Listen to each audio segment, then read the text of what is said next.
In the name of God, the most beneficent, the most merciful. All praise is due to God, the Lord of the world, and may peace and blessings of God be upon His Prophet Muhammad, his family, and companions. Students, faculty, friends, and colleagues, I greet you all with the Islamic greeting of peace. Assalamu alaikum wa rahmatullahi wa barakatuh. Today is the 7th event in a series of events sponsored by the Muslim Student Union at UCI.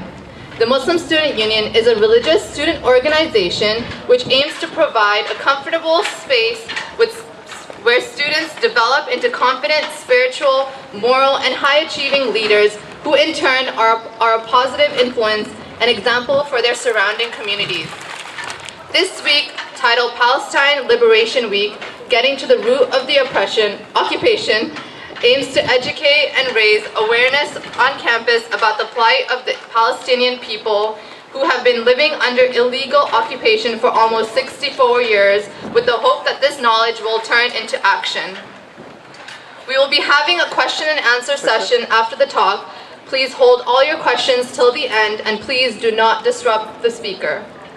Co-sponsors for this week include Students for Justice in Palestine, Afghanistan Development Project, Alianza, Asian Pacific Student Association, Central American Student Association, Dreams at UCI, Kaba Bayan, Radical Student Union, and the Society of Arab Students. Before we start today's event, we will begin with some verses from the Muslim holy book, the Quran.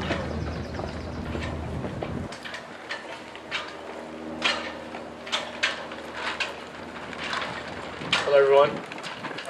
Before I begin, the purpose behind reciting the verses from the Holy Quran is because as Muslim students on campus, we get more of our drive and our reasoning behind activism and spiritual and political activism through the Quran.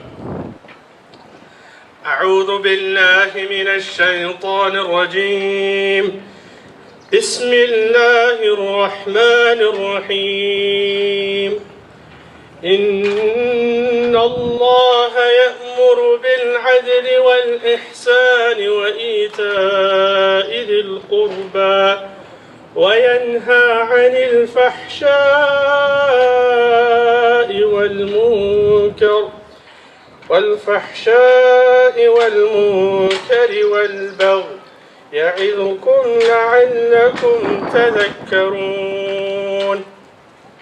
The translation: Surely Allah enjoys the doing of justice and the doing of good to others and the giving to the kindred, and He forbids indecency and evil and rebellion. He admonishes you that you may be mindful. Thank you.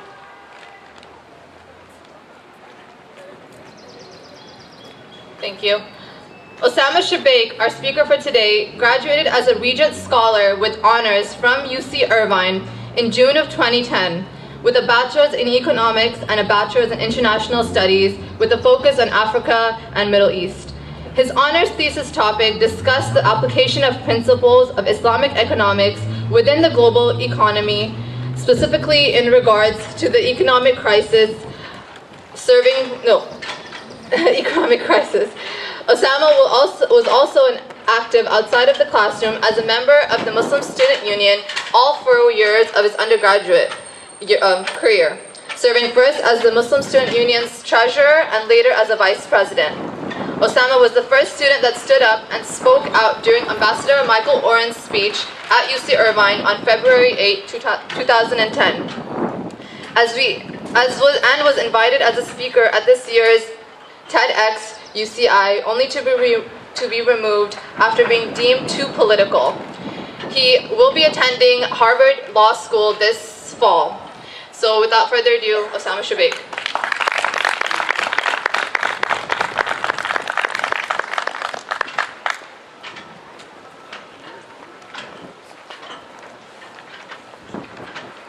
Good afternoon, everybody. First and foremost, thank you to all the organizers, and I can't go off the long list of sponsors because I couldn't remember them all. But thank you to all the sponsors and everyone for having me. It's kind of cool to be back at UCI, the same way Michael Oren said it. This is my alma mater, so it's kind of cool to be back. Never thought I'd be speaking at an anti-Zionism week. But anyways, my story goes back a few years, so I'm gonna go back in time a little bit. Specifically to the summer of 2009, a few months after Operation Cast Lead, which was an Israeli bombardment upon the Gaza Strip that lasted about 3 weeks. In the process of this bombardment, 1,400 Palestinians were killed, countless others were left homeless. And really, to understand the Gaza Strip, it's difficult and it's emotional at the same time. And I had the opportunity to actually visit the Gaza Strip in the summer of 2009 on an aid convoy that was going to deliver medical aid to the suffering people within the Gaza Strip. And we were given 24 hours to spend within the Gaza Strip.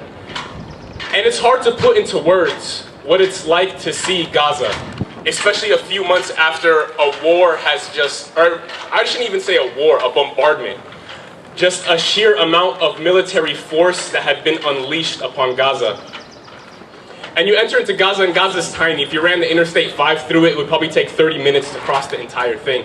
And it's extremely densely populated. Over 2 million people live within that amount of land. And so, when you enter into the Gaza Strip, it's almost surreal. It's really as if you're stepping on the scene of an apocalypse movie, the set of 2012, where everything has been completely destroyed by some natural disaster. Because it's house after building, after factory, after farm, completely destroyed, and the rubble is just left because there's no means to rebuild, because Gaza is under siege by Israel. And it's surreal up until you see houses begin to peek out of the rubble. You see little kids playing in the rubble, and then it hits you that yes, this is my 24 hours, but this is somebody else's reality 365 days of the year. And that they have to go through this at all times. And even at one point in time, we got to hear from 3 young girls known as the Samuni girls. Their last name is Samuni, and they live on a street that's known as Samuni Street because their entire family, their extended family, lives on this street. And at one point in time during Operation Cast Lead, these 3 young girls and their immediate families had gathered together in order to stay together during the bombardment when an Israeli fighter jet targeted their home and just unleashed missiles on their house, killing over 35 members of their immediate family. One of these girls, no older than the age of 12 at the time, she's telling her story to us. And she had lost everybody. Everyone from her immediate family had been killed. She's the only remaining member of her immediate family. And so she's telling her story. And in the midst of her story, she begins to ask a rhetorical question. What did I do to Israel? What have I done to them for me to deserve this? And it's tough to hear 12-year-old girls talk like that. It's hard to see somebody suffer that kind of pain and that kind of loss and that kind of tragedy. And when they give their story, it's not out of pity. They're not looking for pity from other people or sorrow from other people, but rather it's always in response to the question that we would ask, how can we help you guys? What can we do from America to help your situation? And always the response would be, let people know what's really happening here in Gaza. Let people know in America what the reality is. And so, when a few months later, in January 2010, we received a campus email from the School of Social Sciences that Israeli ambassador to the United States, Michael Oren, would be coming to our campus here at UCI. It was never a question of what should we do, or should we do something, but rather what is it that we should do. And so we got together and we planned to protest, because that's what students do on campus. When you don't like something, you protest about it. And that's what it's like. This is California, let's not forget. When we don't like something, we let people know we don't like it. We have a history of protest that goes deep, decades-long history of protest within this country on our college campuses. And so we wanted to protest. Not only because he was the Israeli ambassador, but also because he had played a direct role within Operation Cast Lead as the military spokesperson for the Israeli occupation forces, along with having served as a paratrooper during the invasion of Lebanon in the 1980s, during which 30,000 Lebanese civilians were killed. And so we knew who Michael Oren was, so we decided to protest. And we emulated our protests on other protests that we had seen on college campuses, here at UC Irvine during tuition fee hike protests, and specifically at other college campuses in which students would stand up and disrupt a lecture hall or disrupt a classroom proceeding or disrupt a lecture in order to get their point across, that they were pissed off. And for us, the university has shown tacit approval to the policies of Israel. They were welcoming Michael Oren with open arms, rolling out the red carpet. Never was there a mention of the 1,400 lives that had been lost during Operation Cast Lead. Never was any empathy shown towards the Palestinian people. Never was any mention made of the 60 years of occupation, of ethnic cleansing, of the Palestinian suffering for the past 60 years. And instead, a red carpet was rolled out, and for us, that was tacit approval. Never was any mention made of one of the students on this campus who had lost her uncle during Operation Cast Lead because he had woken up to pray at dawn time.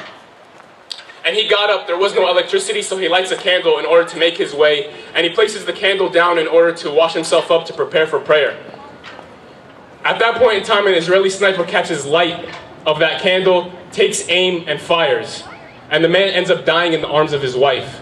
And that man is the uncle of somebody on this campus, of a student on this campus. Yet no mention is made of her suffering, of her loss, and of the loss of countless others. And so for us, we wanted to send a message.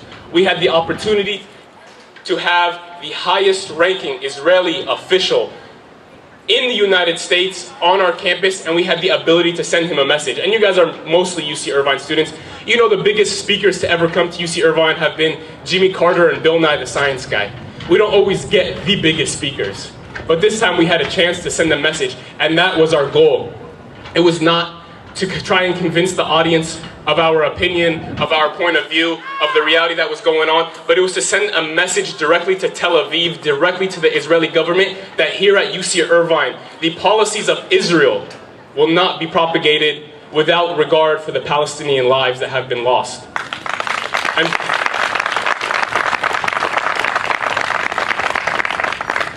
And so we protested that night. It was a Monday night, February 8th, in Pacific Ballroom, 700-person lecture hall. And we decided, you know what, we're going to protest by individually disrupting one at a time the lecture and sending direct messages straight to Michael Oren in order for him to relay back to Tel Aviv, so that when he meets with his higher-ups, he meets with the higher officials, he can let them know that here at UC Irvine, you know what, I had a little bit of a rough time. And so I was the first student of 10 students that were supposed to disrupt. So maybe a few seconds into his lecture, 30 seconds or so, I stood up and I yelled out, "Michael Oren, propagating murder is not an expression of free speech." Now the plan for us was to make our statements, and we had all of our statements on 3x5 index cards, pretty lame and tame for a protest. But nonetheless, the point was to avoid any vulgarities, avoid any obscenities, and make our statements directly political.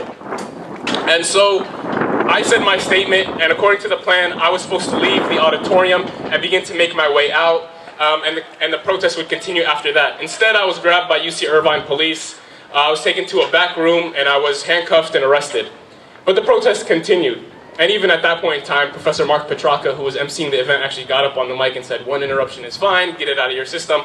I was already in handcuffs, so you guys can ask administration about that. Anyways, the protest continues. And the second student goes, and the third student goes, and then a fourth student goes, and it continues with a fifth, a sixth, a seventh, an eighth, a ninth, and then finally a 10th.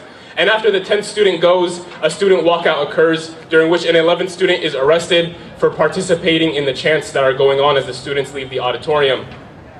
Now, oftentimes the argument has been, and I don't want to get into this too much, but I'm going to lightly touch over it, that, you know what, you prevented Michael Oren from completing his speech. Now, the next day, Chancellor Michael Drake actually released a statement to the media and to the school that Michael Oren successfully completed his speech. And on top of that, we finished the protest around 6:30. The event was supposed to go until 7 o'clock. So he still had 30 minutes to complete his speech, and he did complete his speech with about 10 minutes left for question and answers. Now, Michael Oren decided on his own not to field question and answers. We did not prevent him from doing so because he had a photo opportunity with Kobe Bryant at the Los Angeles Lakers Stadium. And if you don't believe me, you can go look through the evidence file. It's all on the district attorney's website. The head of Los Angeles Lakers security testified to this in court. Anyways, over a long period of time, we were individually disciplined by the university for our participation in this protest, along with the Muslim Student Union having been suspended for a year, which was later reduced to a quarter upon appeal. And we thought that was the end of it, but later the district attorney of Orange County, Tony Rokakis, decided to prosecute this case, looking for felony charges and realizing there wasn't enough in the end. and in the end prosecuting us for misdemeanors. 2 of the lamest misdemeanors I've ever heard of, but misdemeanors nonetheless: disturbance of a public meeting and conspiracy to do so. And so we went to court for a month, and we were eventually found guilty. And so for us, the fact that we were found guilty was not the end of the road. It was not a way to silence our activism, but rather to continue where we had left off. Because this should be a message to any activist in this country, that just because somebody doesn't like what you have to say doesn't mean you shouldn't say it. And for us,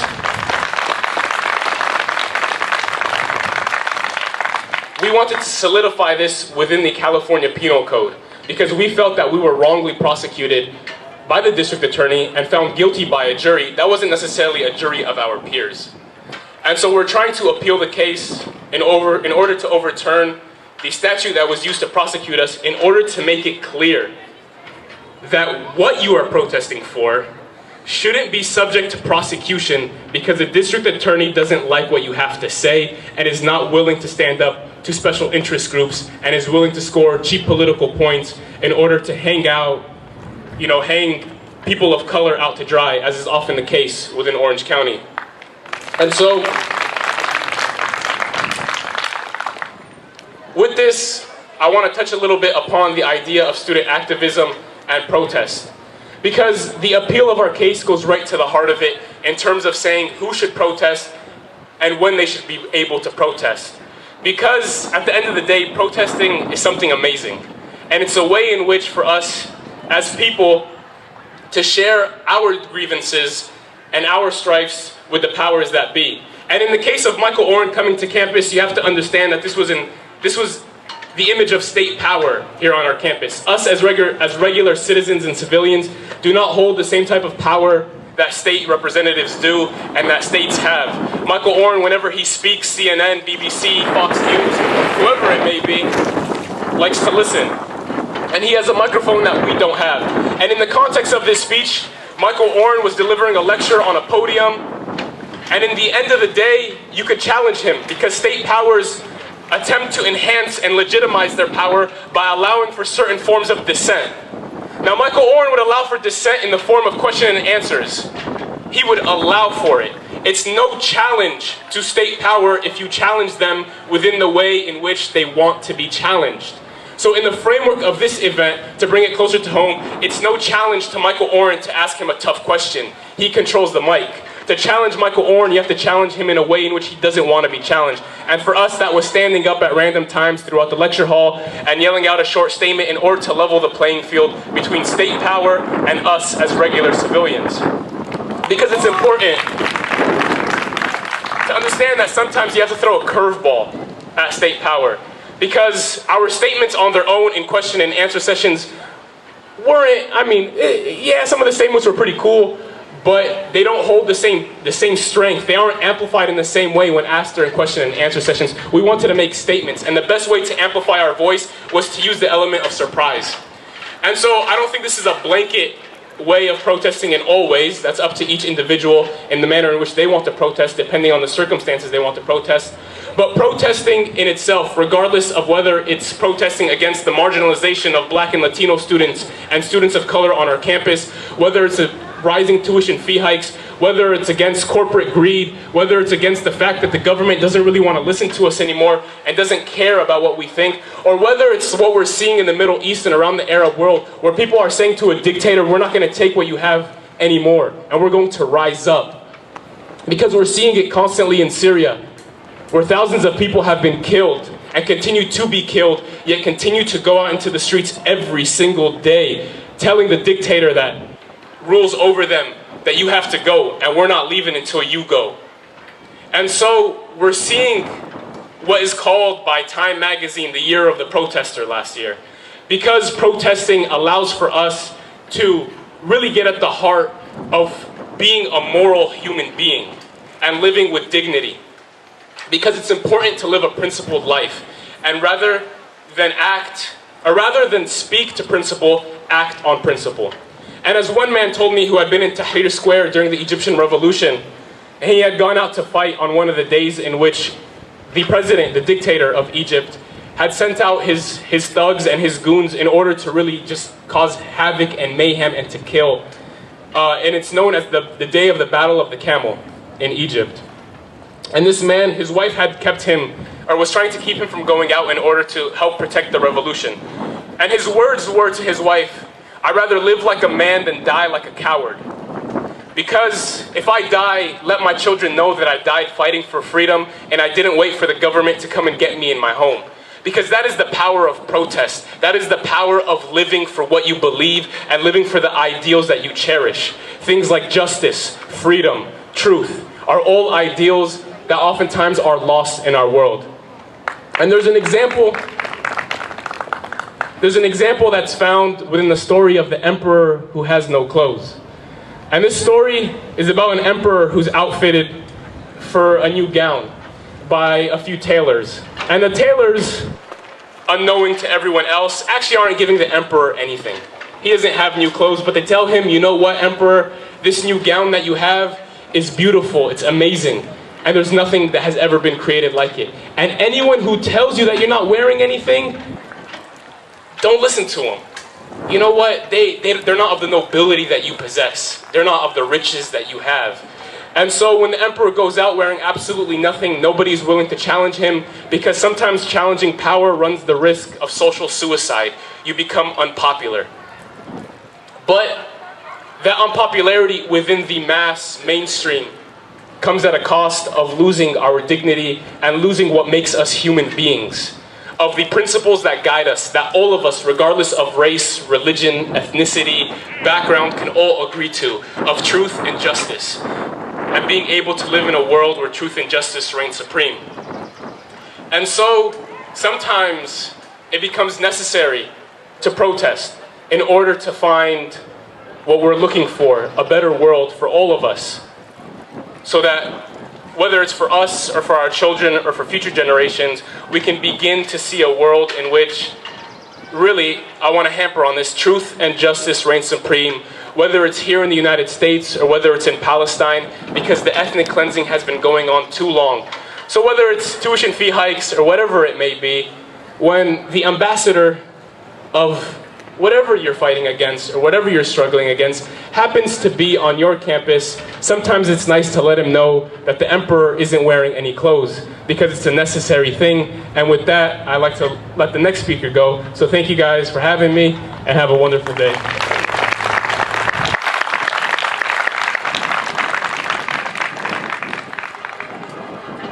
Thank you for that. Our next speaker is a student here at UCI. He is a part of the Students for Justice in Palestine. So without further ado, I'd like to invite Robert Wood to the stage.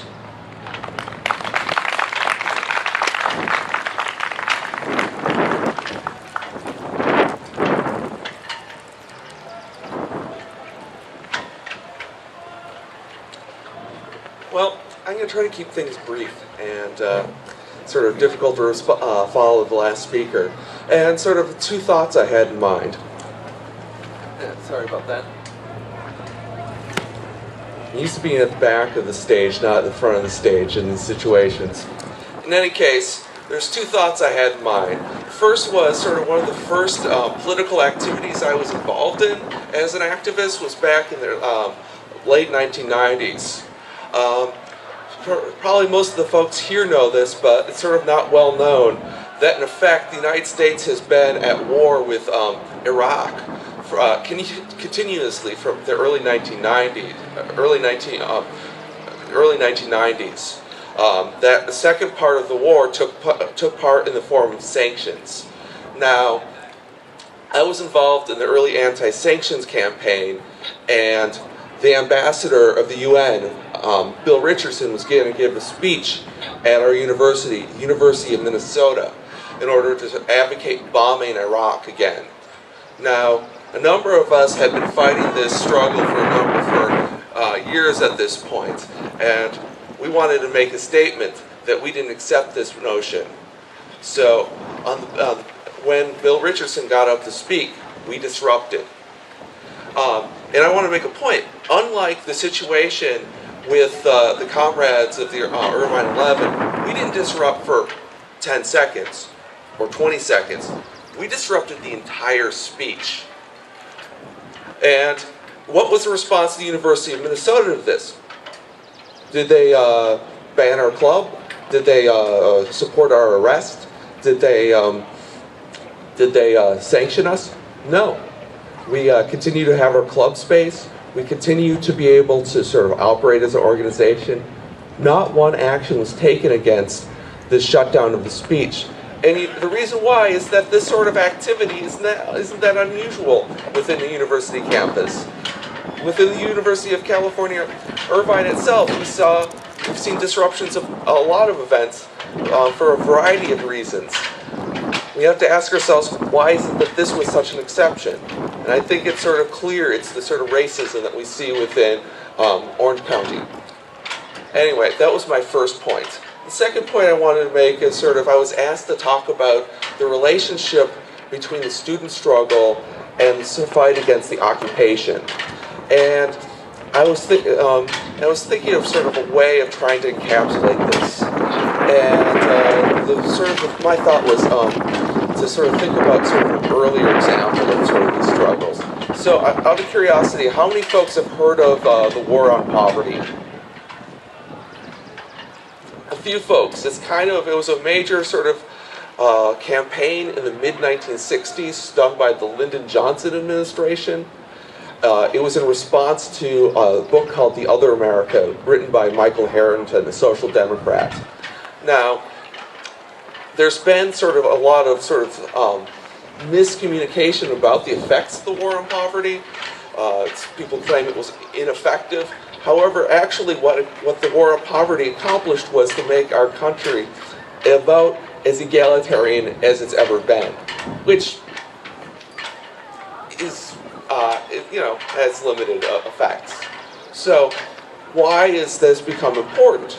So in the mid-1960s, the United States government pours unprecedented amount of money into sort of social programs, into amelioration of poverty, food, housing, etc. By 1968, with Johnson leaving, that money is dried up. Why has that money dried up? That money is dried up because we were at war in Vietnam, trying to continue the colonial occupation of that country began by the French. Now, and in fact, we had a choice as a country at this point. We could support the sort of social justice movements in our country, or we could continue this fantasy of fighting to sort of dominate the world's resources. And I want to sort of see this as a broad sort of structure for the present. Because where are we right now? We're at a situation in which we've been at war in Iraq for over 20 years.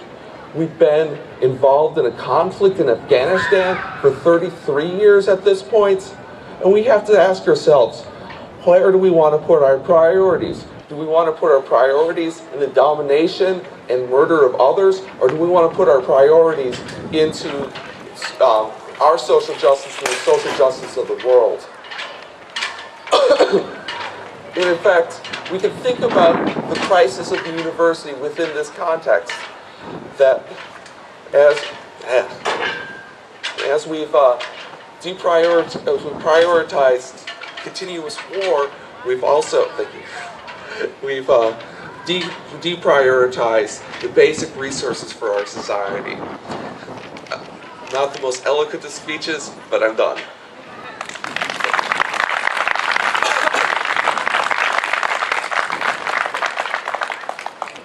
Thank you for that.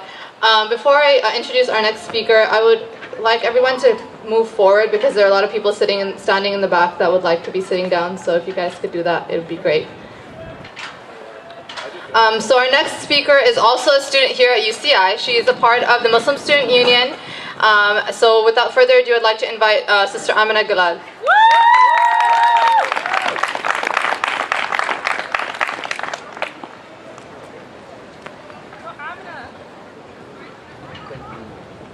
I begin in the name of God, the most merciful, the most gracious, the most just.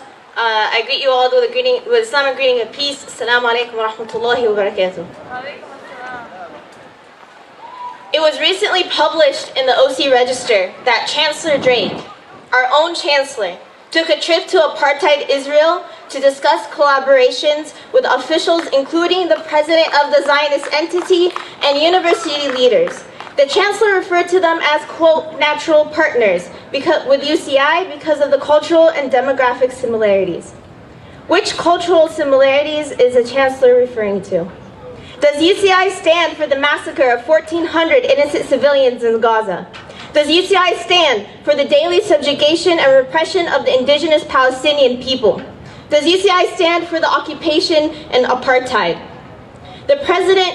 In the article, the president of the OC Jewish Federation, which is a Zionist organization that has publicly advocated for the punishment and prosecution of the Irvine 11 and other pro-Palestinian student activists, is quoted to say that this push for collaboration has been a 5-year process to bring the universities together, with Chancellor Drake taking his first trip to the apartheid state 2 years ago, with extensive work being done by the Israeli consulate in LA, the Israeli Ministry of Foreign Affairs, and other Zionist organizations to bring together this very specific relationship. This happened in the past 2 years.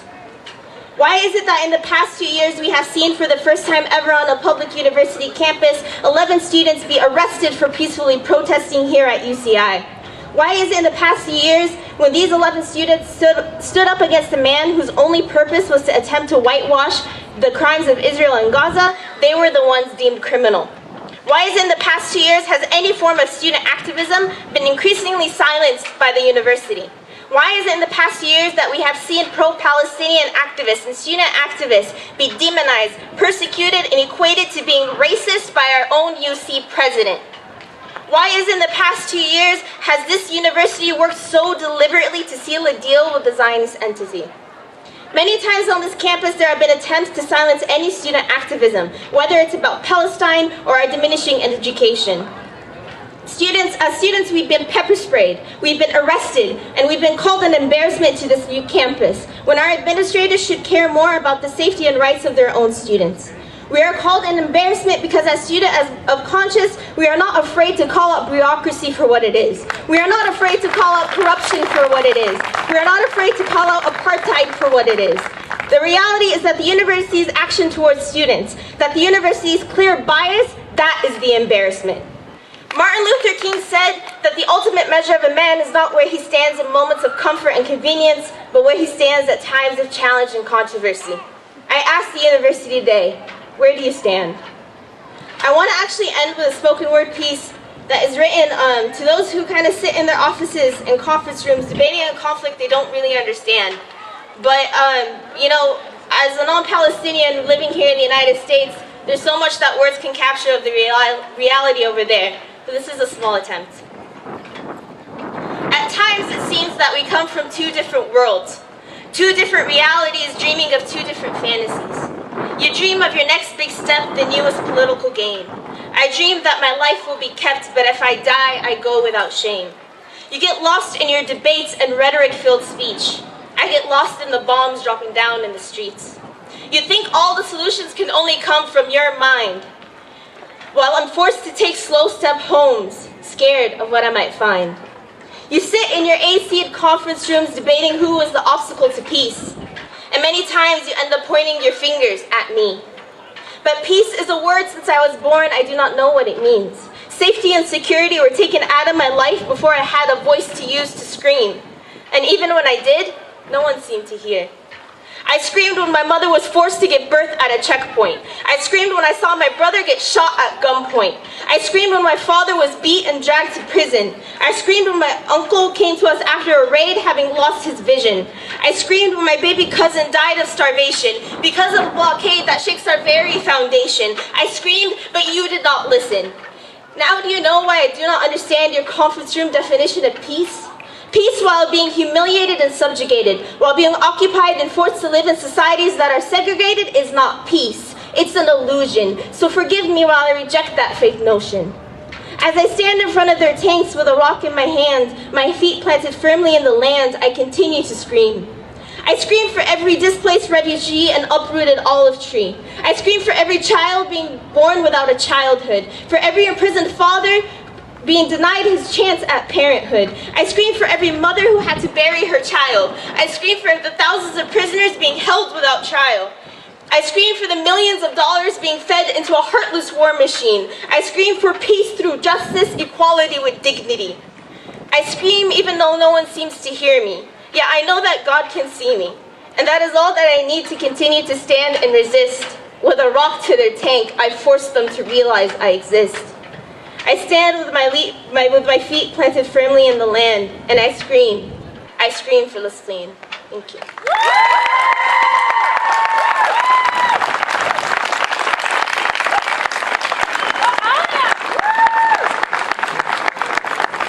Thank you for that amazing piece. So our next speaker is Mustafa Al-Kayali, a student activist from Gaza and the founder of a student initiative in Gaza for student activists called IPAL. So without further ado, I introduce Mustafa.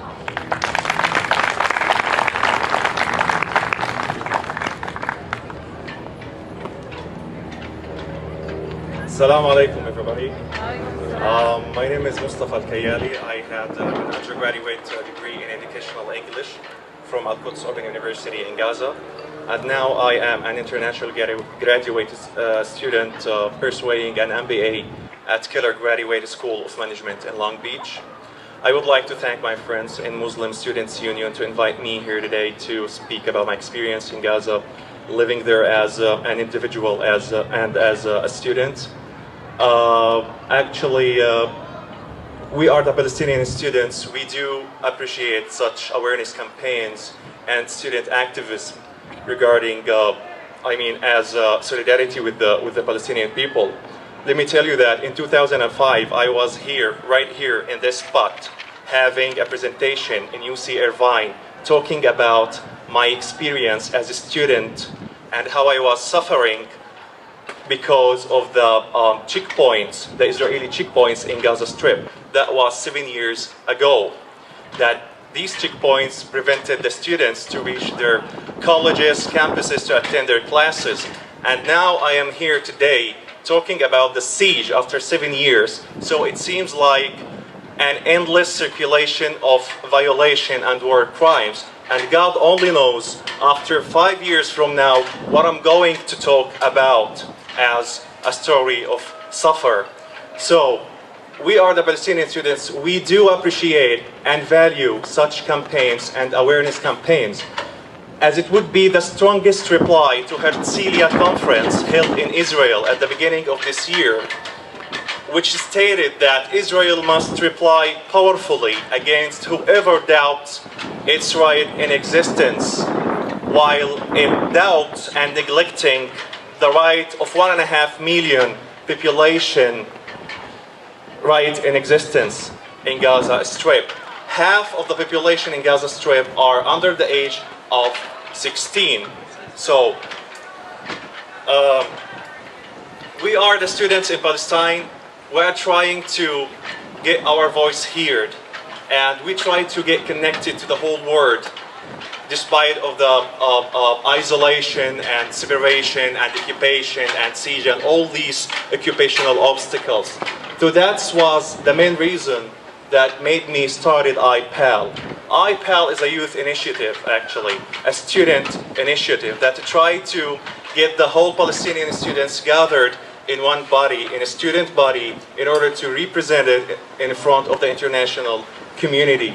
And it offers them an enhancing and empowering in their educational courses, and they try to,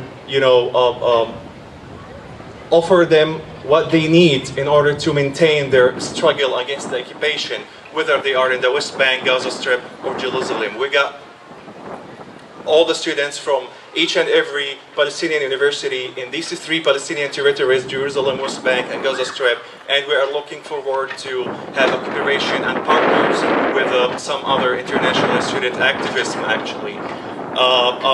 thank you for attending today, and I will be ready to answer your questions if you have any. Thank you very much.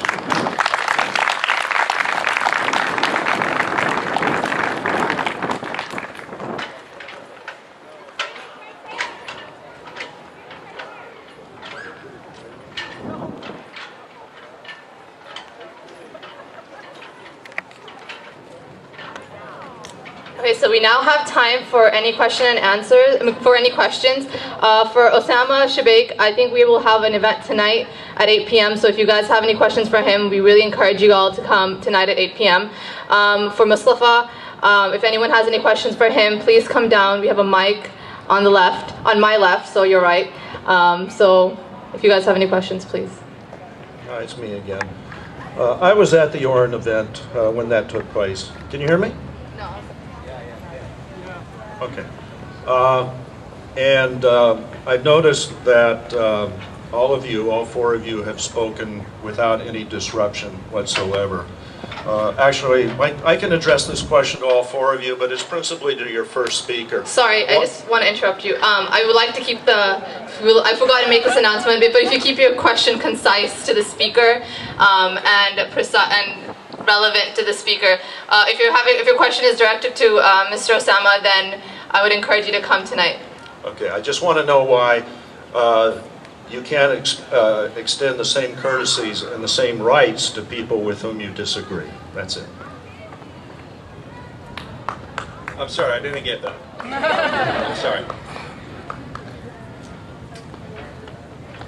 Well, it wasn't really addressed to you, sir, but it was more addressed to the MSU member who was part of the Irvine 11, and it was that he was able to speak here without any disruption, as you were, all the speakers were, and that's the way it should be. And simply, why can you not extend that same courtesy and right to people you disagree with? That's a very simple question. I think he's directing the question at Osama, but he can wait till tonight. I have a question myself. A lot of times, we hear about all the stuff that's going on in Gaza. You see it on TV or on the internet, because the media rarely covers the Palestinian narrative. But we hear about all this stuff like through the internet, and you just mostly hear about it. And from what I understand, you actually lived in Gaza. So would you mind, like, actually, as someone who comes from Gaza, telling us a little bit more about how it actually is over there? Yes. Starting with the last questions, I would say in the Gaza Strip, the siege affecting all the civil society sectors, starting with the fishermen, ending with the children. If we start with the fishermen as a sector in the Palestinian civil society, fishermen there are only allowed to fish within 7 miles away. And due to the lack of fuel, because of the siege, they don't have to go that farther anyway. This is for the fishermen. Also, the same goes with the agriculture sector, which they are suffering from the buffer zone created by the Israeli forces in the border with Israel from the south and north of Gaza Strip. It's 1.5 kilometers along. You can see the troops out there, so our farmers cannot plant and use their own lands right there. The same goes with children, women, students, and I specialize children who 92% of our children in Gaza Strip are suffered from post-traumatic disorder, post-traumatic stress disorder. So, and the siege imposed on Gaza since 2006, actually, it went through like advanced level. During I was at college, like second year college, I remember that there was a lack of papers in Gaza Strip because the Israeli border disallowed the access of the materials and facilities to go inside the Gaza Strip. So there used to be a lack in paper, and we used to have our final exams on colored papers, and we could hardly read what is written right there. And you could hardly also find papers for the doctors to write the prescriptions. this is a fact. I'm not overreacting or anything. That's just what we lived actually. And in some level also in the siege, there used to be a lack in fuel that you could see people on the streets walking in dozens. They are walking in the streets, no cars in the streets due to the lack of fuel. So that was like such collective punishment for 1.5 million people living there is just a war cry. So my story actually is everyday story, everyday life story for 1.5 million. No one is excluded from this siege, from this punishment. Yes. For the first question, I wonder if Osama would answer the first question. I can if you want. Please go ahead.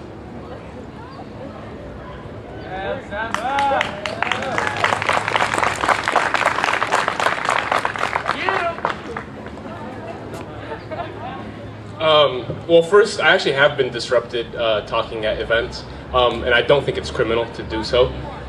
And specifically, at least in our situation, we were dealing with someone who should be labeled as nothing short than a war criminal. And were we rude? Yes, we were rude, and we're proud of the fact that we were rude, because that was the point.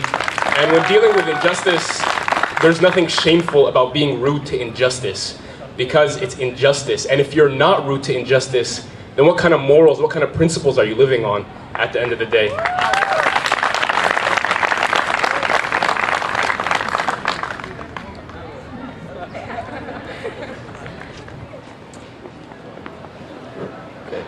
I have a question to you, sir. Coming from the Gaza Strip, I would like to know what is the mentality or what is going through like the mindset of a person living in Gaza. What does he accept? What does he expect from people outside in other countries, and what do they view other people in other countries as, or like what are they looking forward to? Like I wanna kind of get in your head for a little bit and see what people in Gaza think, or how optimistic or pessimistic they are about the future. Yes. People in Gaza are looking forward to see such solidarity movements with them, because that we believe that would make a pressure on Israel to be committed to the international law and to end the occupation. Coming, thousands of miles away from Gaza to here, and after I witnessed what is the normal life would be, I completely became well aware from my rights. People there in Gaza, actually, you can say, before you know what is normal, you won't realize what is abnormal. So people there, I think they kind of are justified to the suffering and life there. So they are going to keep this way if they are not getting into the outer world and see how is the proper way they should be living actually. So that's how we count on you, like in awareness campaigns and solidarity movements, to do much more such activities. But we would like also actually to participate in these activities. Like we have a students activist also that we would like to share your events, guys, through video conference, through Skype conference, with any kind of technical facilities. I think that would be perfect.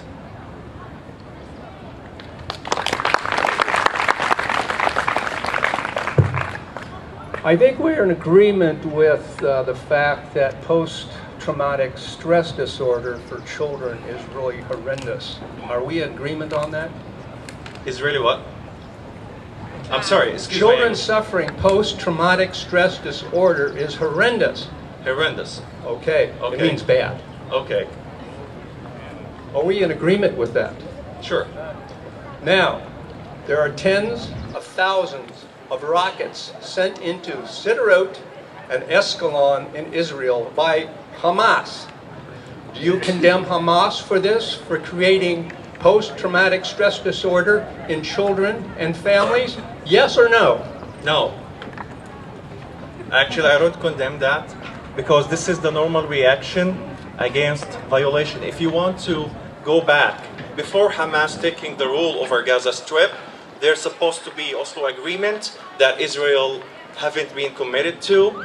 There were a very long process of negotiations that Israel couldn't be committed to, and Hamas taking control over Gaza Strip, it's a very internal Palestinian issue that Israel should not intervene and to punish the whole population in Gaza Strip for something a lot of them didn't, let's say, for those who didn't elect Hamas, and even electing Hamas is not a war crime to give the excuse for Israel to start this collective punishment. So the rockets always start after the policy of association that Israel is always targeting, the leading figures, the Hamas leading figures, or any other factions. So this is just a normal reaction toward the F-16 bombs and so on.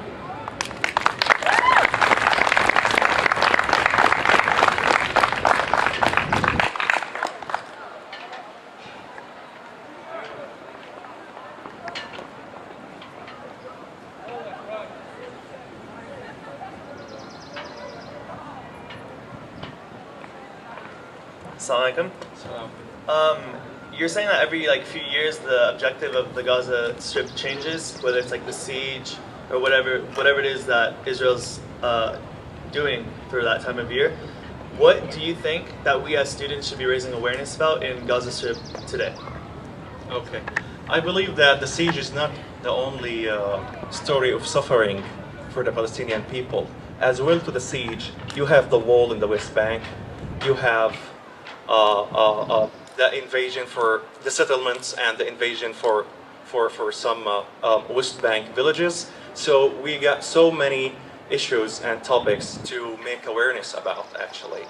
But basically, as you know, maybe the worst thing is the siege, because it's really make our life miserable in Gaza Strip, and it's really it's got from each and every single civilian in Gaza Strip without any war crimes they do. So, the priority, I believe, should go to the siege and make such awareness campaigns about the siege and try to break the siege by, sending delegations to Gaza Strip, a student exchange. We get students from Gaza to the outer world to speak about their personal experience, because whatever media could deliver as facts and news in the Gaza Strip, it won't compare to someone telling his own everyday life of suffering. So that's what we are also looking for, actually.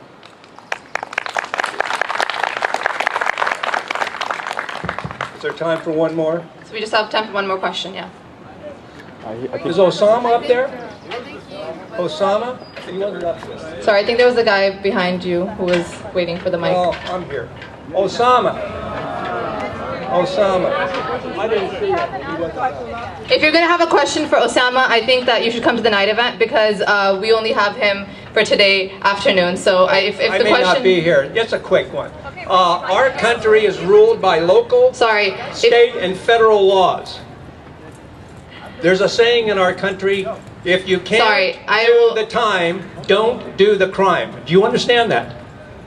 Sorry, you can ask your question. Okay, so you said you expect Israel to respect international law, okay? So I'm curious to know your opinion about other international things.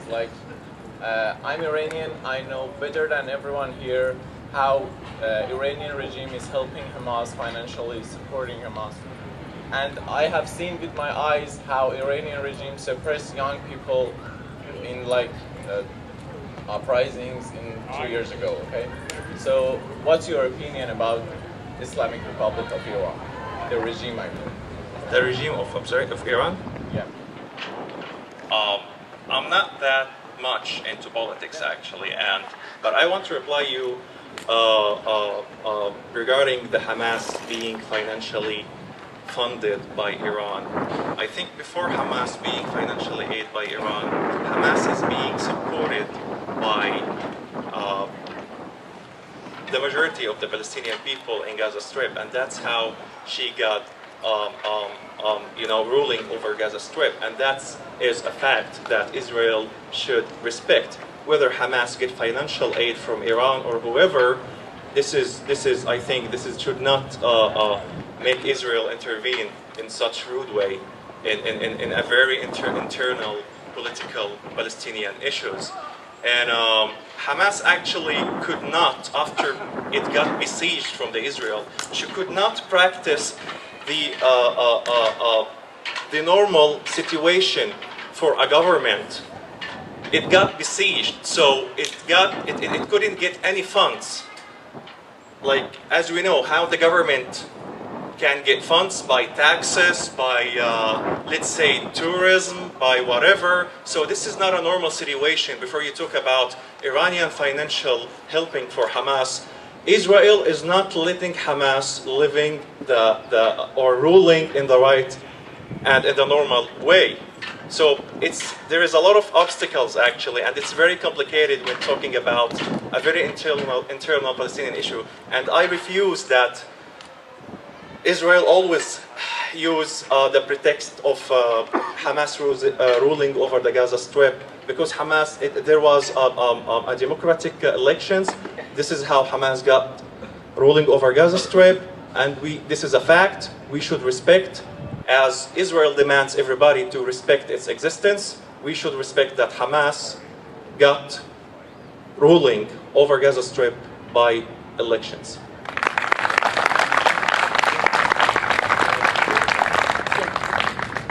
All right, thank you for coming out. We hope today's event was informative.